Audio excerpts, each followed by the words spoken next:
Blessed be, and welcome. I'm glad you've all joined me here for yet another experiment in virtual meditation. We have now reached the Summer Solstice, or Litha, the longest day of the year. This is one of the 8 pagan holidays that make up the wheel of the year. As you may know, 4 of the holidays are comprised of the solstices and equinoxes, while the other 4 happen at the midway points in between them. We stand now halfway across the wheel from Yule, and though the summer season is only just beginning for us here in the Northern Hemisphere, this is also the point when we have reached the sun's peak and now begin our slow decline back towards the dark days of winter. The summer solstice is a peak experience, in some ways magically similar to a full moon. We've raised up our power, and now we send it forth, the seed of our hoped-for changes sown. This particular solstice, however, is also a new moon and a solar eclipse. We didn't get to see it here in Ohio, but sensitive sorts may well feel it. And sun and moon are both now in nurturing Cancer. The sun's peak is being shadowed by the moon's emotional demands. We've certainly seen strong emotions in building on every side in recent weeks, and we now find ourselves in the position of purging old notions that no longer serve, while being presented with a new cycle that may focus more on what's in our hearts. With today's meditation, I hope to guide us through circles within circles that ultimately will spiral us back to the beginning.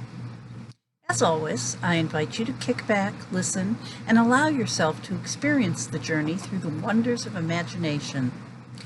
This will last close to an hour, so before we get started, I'd like to ask folks to turn off your phones, set them to vibrate, and as much as possible, close out any distractions in your immediate environment. I usually begin these by putting up a protective sphere around the group. My background is in the fairy tradition, and so I often use 7 directions. In addition to the standard north, south, east, and west, I add above, below, and the center. Since we aren't sharing the same physical space today, I'm going to read an abbreviated version of these. You needn't face them, but do try to focus your attention on each in turn. Let's begin putting up our sphere to hold all of us here together in virtual space, wherever our physical bodies may be. We'll begin by creating our sphere in the north. By ancient earthwork, fort, and barrow, at the midnight hour on the winter solstice, I call up castle walls and hobbit holes and rough-hewn timbers, the gifts of the material plane, the strength of foundation, earth to the ground. Join us now, if you will, in this sphere of creation. By the piper at the gates of dawn, at sunrise on the morning of the spring equinox, I call up bursting crocus and hyacinth perfume, the clarity and wisdom of understanding, to speak to us in the tongue of wind. Join us now, if you will, in this sphere of creation. And turning now to the south, with the passion of lovers at midday on summer solstice, I call up lust for life, ecstatic dance round midsummer bonfires, the will, the passion, and the spark that heats our loins and brings a flush to the face. Join us now, if you will, in this sphere of creation. And from the west, with prayers for rain, at twilight on the eve of the autumn equinox, I call up mystic insight from the rainbow's end, where the sky meets the sea, and the space between the worlds is thin. The depth of compassion, the drink of dreamers. Join us now, if you will, in this sphere of creation. We look now to the above, with the diamond bullet of enlightenment. From crystalline towers and iridescent spheres, I call up inner knowledge, the spiritual plane, the light of a fully expanded awareness, the endless reflection of a mirror looking into itself. Join us now, if you will, in this sphere of creation. And to the below, with the velvet cloak of endarkenment, from the 0 point, the void, the no thing that never was, I call up the endlessness of infinity, emptiness, and stillness, the mysteries of the tomb and the knowledge of that which is not, the darkness on the edge of forever, the starless mire. Join us now, if you will, in this sphere of creation. And finally, the center, with the multifaceted gem of reflection, from that central point round which all else revolves, I call up the all that is, the calm at the center of the storm, the line between the yin and the yang, unity and the reconciliation of all opposites. Join us now, if you will, in this sphere of creation. This sphere can be seen as protected space, large enough to hold us all within, while keeping us safely together. And as this stream is potentially visible to anyone, anywhere on the planet, let's visualize this sphere as encompassing the whole of Mother Earth, holding us all, warding off that which threatens, even if only for a little while.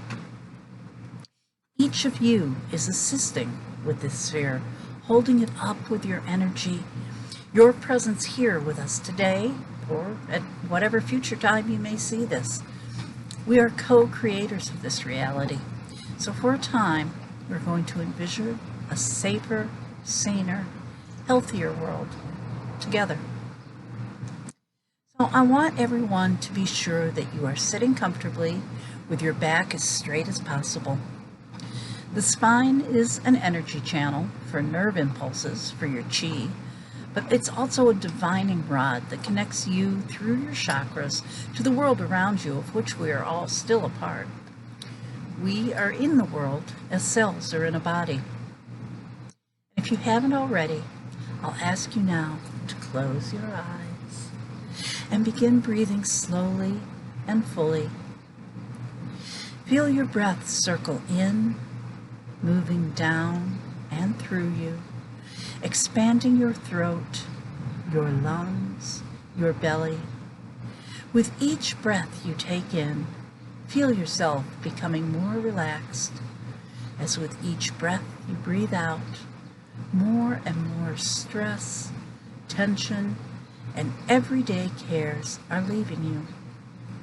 And as you relax and begin to settle more, feel this energy that is flowing in move further and further into your body, pushing through any blockages, moving down your arms and out from your palms as it moves down your legs and out through the soles of your feet, and even farther now, moving through your spinal column, down, down, seeking the earth beneath us as the roots of a tree seek water below the soil.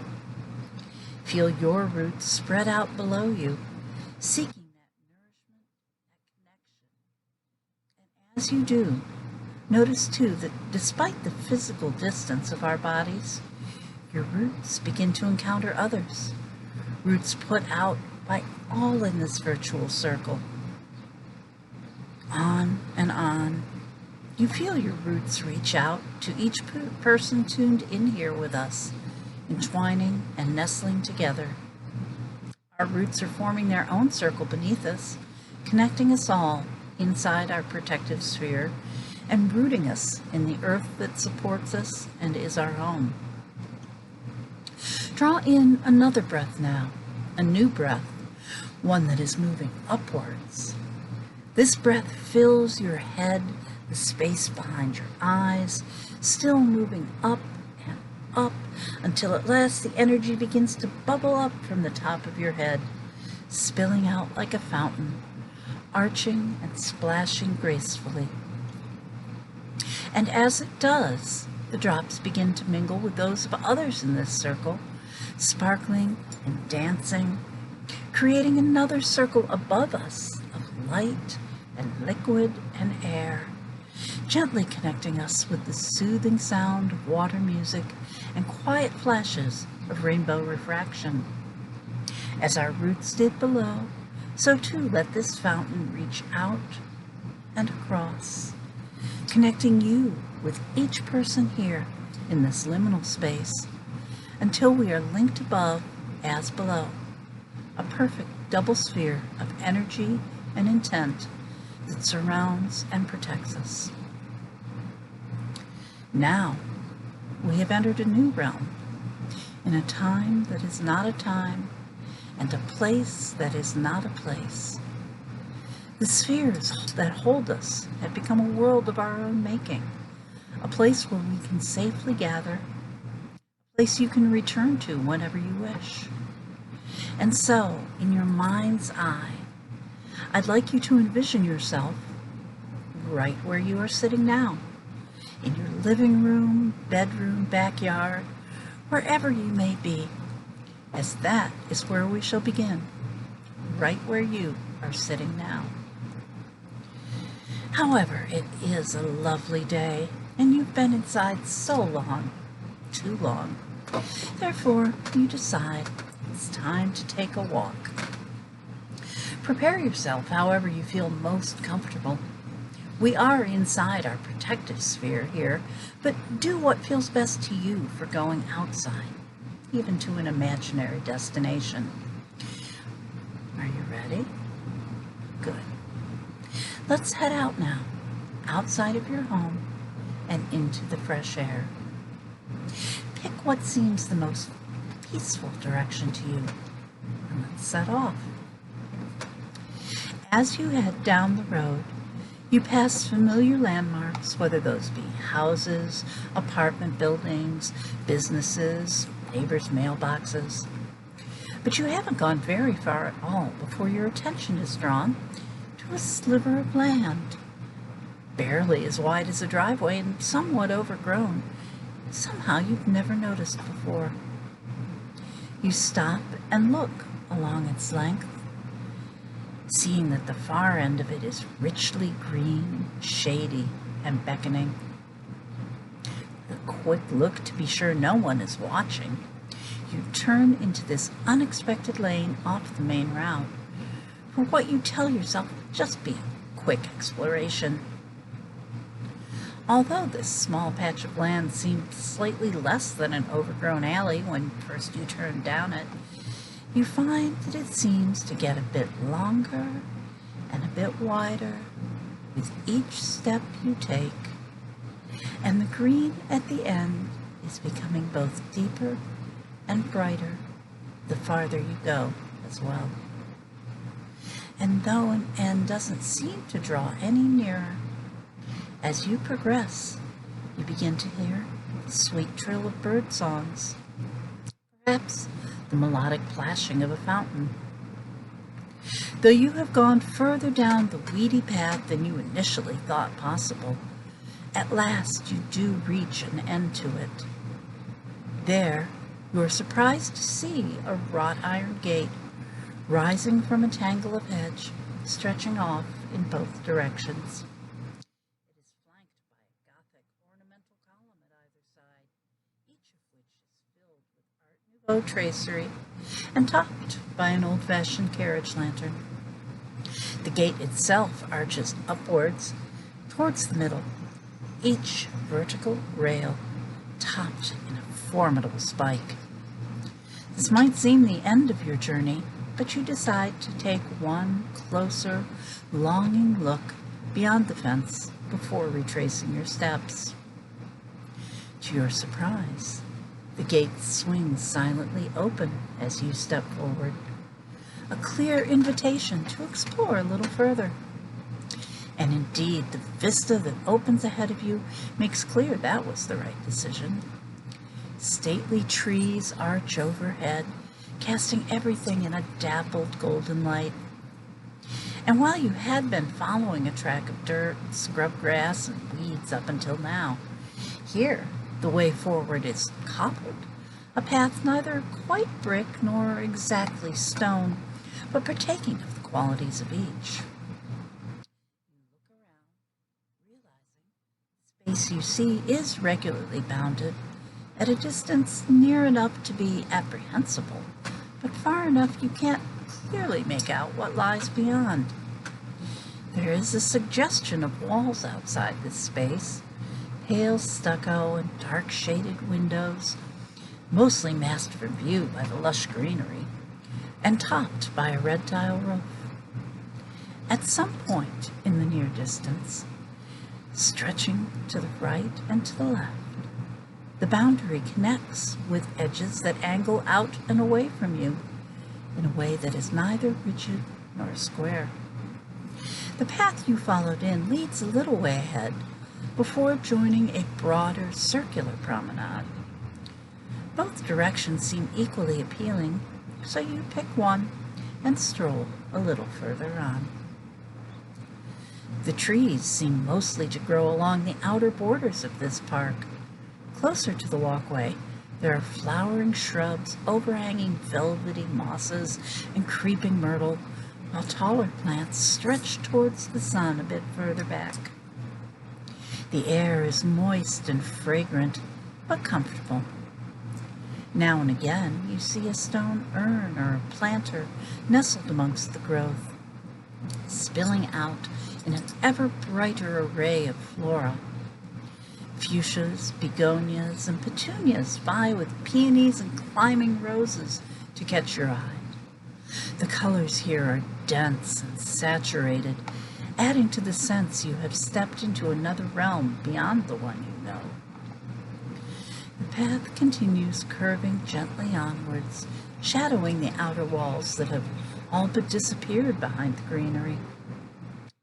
At some point, you realize you have strolled far enough in that you no longer see the entry gate. At the same moment, you notice the outer boundary has angled back, now narrowing unexpectedly inwards. After a few minutes more, enjoying this outer path, you sense more than see an outer wall from the other side, coming to meet the one that you've been shadowing in a definite point. A curious shape indeed for a garden, you think. For as you reach that point and look back, you understand this to be a five-sided space, not four as human gardens so often are. Here then, at the peak of this pentagon, and across from the gate you entered by, though the park is large enough that you can only vaguely guess its location by a break in the outer growth of trees. And as seems fitting for what is the crown point of this natural jewel, here you find a few ancient-looking, broad flagstone steps with wide, curving stone banisters flanking either side, descending presumably towards the center. The sound of a cooling fountain can be heard for certain as well, promising a lovely summer's destination, so you don't hesitate before descending the picturesque steps. At the base is another circular walkway, so for curiosity's sake, you choose the opposite branch than the one you came in by. Here again, the plantings along the walkway's edge are unbelievably lush, filled with fragrant blooms of every description. There are stone seats now and again along the way. You begin to understand why, for this track seems to arc in a larger curve than the one before, and a traveler might feel a wish to rest a moment before continuing on. The outer walls, only just discernible beyond trees on the upper level, cannot be seen at all from this pathway, nor is the pentagonal shape as clear. Here, you feel you are more certainly traversing a large circle, and so expect that eventually you might catch a glimpse of the entry gates as you return to that point on the wheel. But whether the vegetation is simply too thick, or you are not quite in the spot you thought you were, there is no suggestion of their spires to be seen above you. Perhaps it is due to the shade of the thickly grown plant life, but things may seem a bit less bright here as well. Instead, as you finally approach what it seems must roughly be the same spot, you find another stone staircase, leading down yet another level. Here, an archway of purple wisteria masks the bottom of the steps from view, although there are no more than 6 or 7 steps in all. These, too, have stone railings to either side, which embrace the curves of, yes, a third circular pathway, though soon their weathered arches are lost to sight amidst the tangle of greenery. Here, the plants seem more ancient, larger and wilder. Prehistoric ferns, giant palms, and overhanging tropical foliage of a sort you'd not think to find in this area. The bird songs, too, have grown more raucous, and the sound of a fountain as likely that of a brook or small stream. This pathway traces an even wider arc than before, so that the curve is gentle, if not as clear. You debate only a moment. It seems a long trek, but what better way to pass an early summer evening? And then begin your circuit of this most curious park for a third time. Somehow, here, the trees too seem older, clustered more closely together. Some grow in unusual gnarled or curved trunks, forming little bowers beneath where once stone benches sat. Now are worn or grown over so that they seem more like naturally occurring rocks. Still, the effect is charming if a little wild. Were it not for the promise of cool, falling water ahead, you might be tempted to dally in any one of them a while, despite the fact that the evening seems to draw curiously near. As you walk, you realize these forest bowers seem evenly spaced along the way, for all their unconstructed beauty. You think to count. Yes, you've passed 1, 2, a third, and though it seemed to take much longer this time, you come at last to a 4th that you instinctively know is directly across the compass from the wisteria-hung stairs. You are not then surprised to find a 3rd stairway, of sorts. This one is mere logs set into the hillside, bounding and holding in the packed earthen steps. These do not descend in quite as orderly a fashion, as some of the bounds appear to be large old tree roots which you must pick your way carefully across and down. When, at last, you do reach the bottom, you find the source of the water you heard. It is, in fact, a stream, burbling cool and clear, and you may decide to kick off your shoes and wade in a way, or even pause for a drink. As you rise, though, you see that there is something in the near distance, something large that is surely neither the walls around nor gate into the garden that you first entered in. You are intrigued, but the water rushes fast and deep enough you dare not try to wade across at this juncture.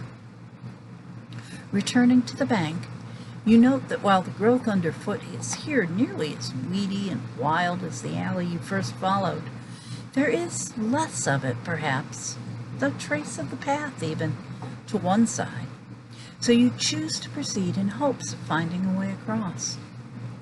And in short order you are rewarded.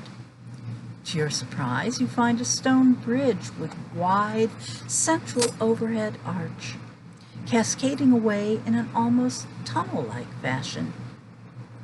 Indeed, as you proceed across, the arches appear to become smaller and closer, until the final span is barely wider than a doorway, depositing you on the far bank. Here, you are amazed to find yourself not only on a wide plain capped by a large central hill, but arriving there well past twilight. How has the time slipped away so quickly? There is still a blue glow about what must be the western horizon, but overhead there is no moon, and the sky is inky and full of stars. You decide that whatever has happened You really ought to turn and retrace your steps. Yet, as you pivot to go, another surprise awaits. Where once stood the elegant stone span that carried you across the brook, now there is only a rough bridge of boughs and planks with thick and ancient ropes strung between uprights, leading away over a wide, wild river at full crest. What's more, others are approaching now from the opposite end of that bridge, processing with measured tread and slow, torches in hand, and a rhythmic chanting that you understand not by word, but only its sacred power. While there is no immediate shelter, the night is dark enough. They are unlikely to see you if you stay beyond the torchlit bounds of their group. And so you begin a climb away up the flanks of the hill, keeping one eye on your footing and the other on this dark parade. Although your original intention was to let them pass and then try to make your return unnoticed, you cannot help but be intrigued by those now exiting what seems a far older bridge than the one you took to arrive at the same place. It soon becomes clear their destination is also up the hill that you are solely scaling, and curiosity once again decides for you. Since it seems clear they're headed for the peak of the hill, you turn your attention to make the climb as cautiously and quietly as you can, hoping to find an observational point that allows for safely distant surveillance. Their path winds up what is to them no doubt a known track, so they are soon slightly ahead of you ascending the hill. Break. Come back. Dang it. Because of this, their torches alert you to a ring of large wooden posts circling just below the peak, posts that you might otherwise have discovered the hard way, as one looms up only a scant few feet in front of you. Deciding this makes for as good a vantage point as you are likely to get, you make yourself comfortable at its base and find a way to peer around while remaining largely hidden. From here, you can see that their path has directed them into an alley of standing stones that you suspect is in line with the bridge below. This avenue leads them on to the hilltop's crown, a circle of standing stones, which these rough participants begin to traverse in a sunwise direction.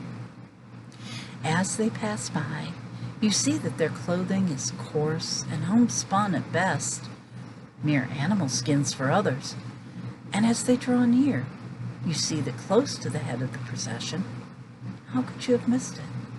A young white bull is being led, its horns bound with greenery. When they have made 3 circuits of the stones, those at the front lead the bull to the circle center, while others arrange themselves about the enclosure.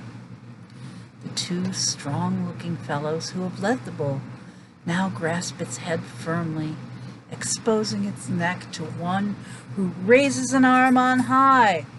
In an instant, you understand a sacrifice is about to take place, one you are not sure you ought be party to.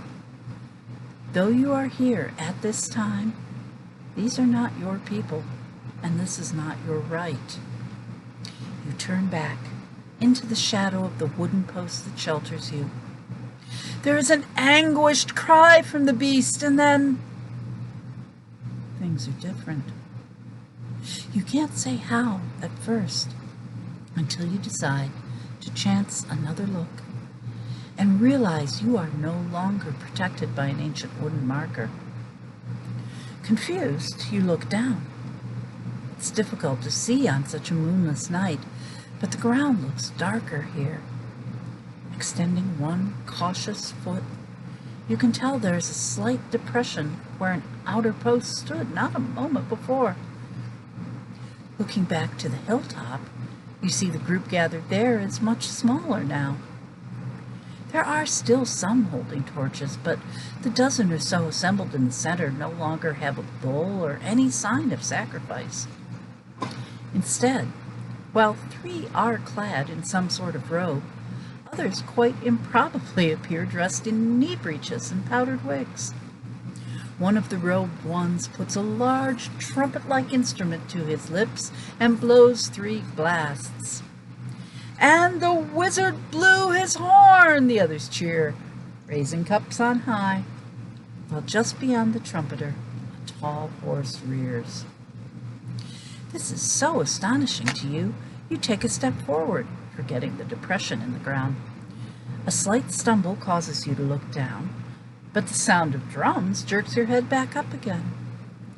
The shock of seeing 17th century dress where moments before Iron Age priests presided is replaced by a fresh surprise. Not only does the sound of drums suddenly fill the air, but a large and clearly contemporary gathering now fills the area within the ring of stones. Well, what is not taken up by a large and brightly burning bonfire. Feeling you have at last returned to your own era, though how did you ever lose it? You wander forward, glad of the warmth and cheer now to be found atop the hill. Yet before you join the crowd, some instinct causes you to stop and turn, looking out over every vista at hand. And yes, though they be distant, you can make out 4 more hilltop fires off against the horizon, seeming equidistant from each other, so that with the one at the back, a fire now burns at each of the 5 points of a pentagon. The revelry here is of a joyous nature, with dancers and celebrants spilling out far beyond the ancient ring of stones, indeed, nearly to the bounds once marked, as you now know, by a wooden henge in days gone by. And while clothing and hairstyles clearly reflect your own era, some amongst them would not have seemed out of place attending the bull sacrifice, or even earlier rites. A fair number, in fact, wear nothing but smiles as they caper and twirl. Whether you are prepared to join them in such total freedom or not, you step forward and follow the dance as they skip merrily around the huge central fire. The drumming builds, the fire blazes up, when a cache of hidden fireworks near the top of the pyre's structure are touched off by the flames, sizzling across the midnight sky in all colors of the rainbow. You stop, joining the rest in a huge cheer, watching as exploding particles of light blossom across the whole span of your vision. They go on and on some more, blasting, bursting, billowing forth, climbing higher and higher till, at last, all are spent. With the sound of their delightful explosions ringing over all, you had not quite noticed, but the drums have been replaced along the way with a deeper, steadier booming. Too, though the fireworks are finished, the area is still brightly lit, perhaps even more than before. You look about, seeing now no trace of the fire that so brightly burned just a moment ago, though many of the participants look the same.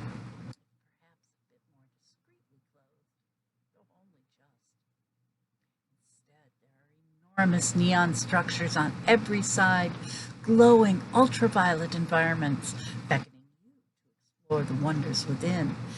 And while a rhythm has carried forward from the pagan drums of a moment ago, it is now accompanied by spatial atmospheres and textures, providing a sensory swirl of music with an emphasis on the lower end of the sonic spectrum. Those around you continue to dance, providing a wave of ecstatic energy that seems it must spill off this hilltop and spread around the world. The music builds incessantly, the momentum and pitch rising, the tension mounting. A release is coming, driving the crowd to a frenzy. But, as with the sacrifice when you first arrived, you decide this may not be for you and step through one of the psychedelic portals in search of a calmer environment.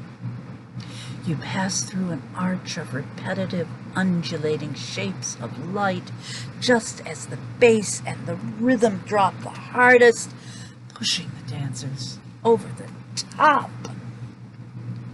Here, however, on the other side of that loop of light and color, you find a turf maze or labyrinth cut into the step of a hill in an ancient design. As you have stepped through onto the entry point, the decision to walk it seems obvious. At first glance, the labyrinth seems but a simple spiral, but you soon realize it doubles back on itself, creating a cup and ring formation. You pause a moment before setting out, seeing the sky is now paling to the east, a bright blue star just ascending over the horizon. You make the circuit once, looking back out at the revelers who are still bouncing together under the glow of the LED flora and fauna. The path then leads you to pace back in the opposite direction, bringing you back near the entrance passage. This time, the view is once again of the bonfire, now burned significantly lower, with many revelers resting on blankets or reclining on the grass around the reduced blaze. Though the scene looks inviting, you press on with your small pilgrimage, again reversing course and taking a small inward loop around the maze. Upon reaching the entry point this time, you expect to see the Baroque celebrants, who are now descending from atop the hill, but are surprised to see that some amongst them are women, clad in white breeches along with the men, except for one, who is now riding the prancing stallion being led down the hillside at the rear of the procession, wearing flowers on her head and but a cloak thrown over her shoulders. You smile to yourself, thinking what sort of party that must have been, but make another turn, pacing out another loop of the maze. This curve of the path does not take long to complete, for you are drawing near to the center. At this view, of course, you spy who may have been the original worshippers upon this hill, their ceremony now complete. The white bull has been bound by its feet to a sturdy pole, now shouldered by two at either end, making their way carefully down the hill, no doubt to provide a feast for their waiting community. You have at last reached the final loop of the spiral path you traverse. The maze is twisted in such a way you feel as if you aren't quite getting there, taking you on an introspective journey inward before you can return out into the world. As you pace out this innermost turning, you reflect on all that you have experienced here. The invitation to enter the mysterious garden, the trepidation you felt watching the sacrificial procession, the freedom you experienced dancing round the fire or at the techno rave. As you tread the last yards, you consider how each of those occurred within a circular space, how each event contained within it the echoes of circles that have gone before. You contemplate the way the wheel turns, never ending, new and old and new again. As we spin through the night with ever-increasing might, thinking of this, you look up at the sky, now noticeably brighter, with Venus, for indeed it is she, now well above the horizon. This night has flown by quickly, but of course it should, as it is the shortest. Odd to think that though the days only now are warming into summer for us, The year has already turned into decline, each day from now on a little shorter than the last, until we shall arrive once again at Yule. And with full knowledge that you have arrived at one of the turning points of the calendar, you take a final step onto the circle that holds the spiral's center. Here, for just a moment, you are ever more clearly in a time that is not a time, and a place that is not a place. For indeed, all time and space occur in the same instant in this dimension, which some consider the fifth.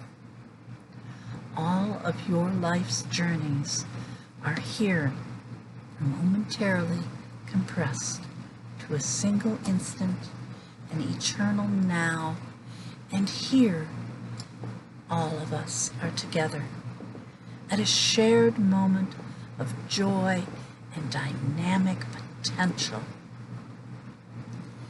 Now, as you stand at this central pivotal spot, you have the sensation that all time is standing still along with you.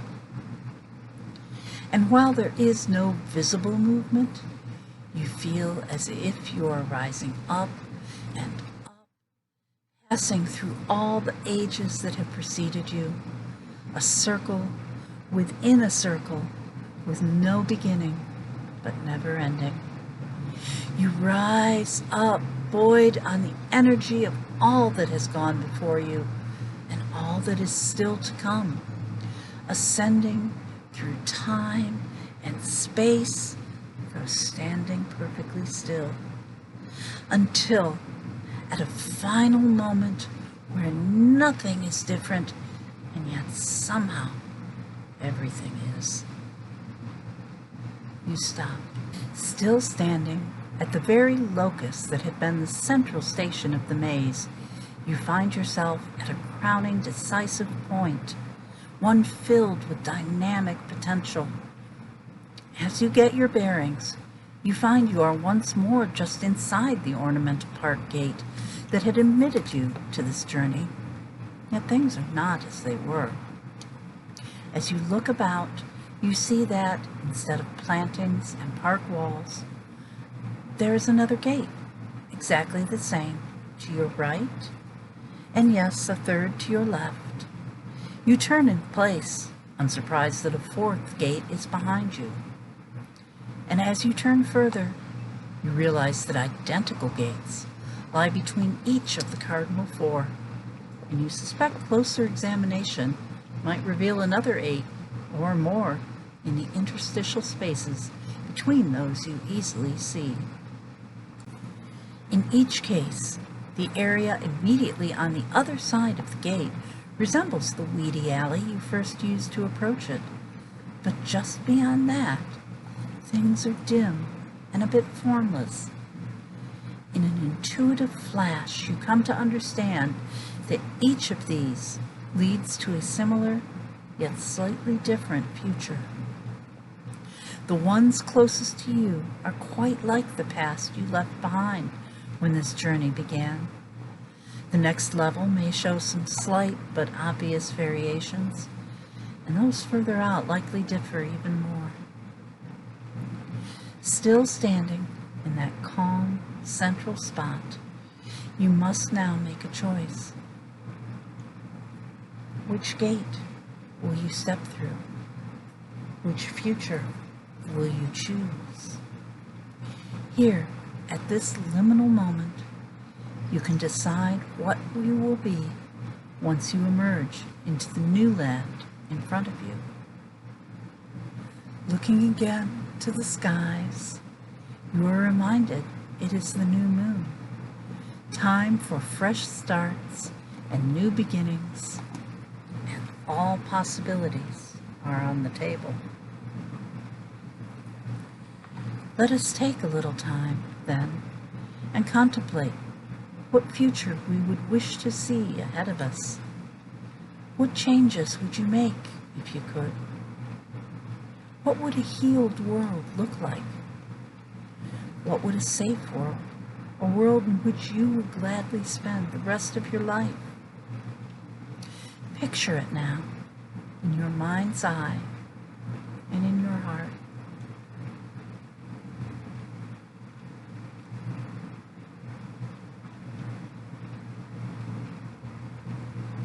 As this world, like our own, but changed in certain key respects, takes shape in your mind, feel it as well taking shape on the other side of one of the gates around you.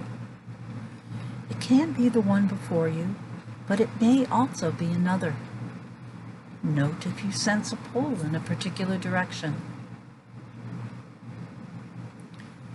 When you have it envisioned and held within your heart, choose your gate and step through.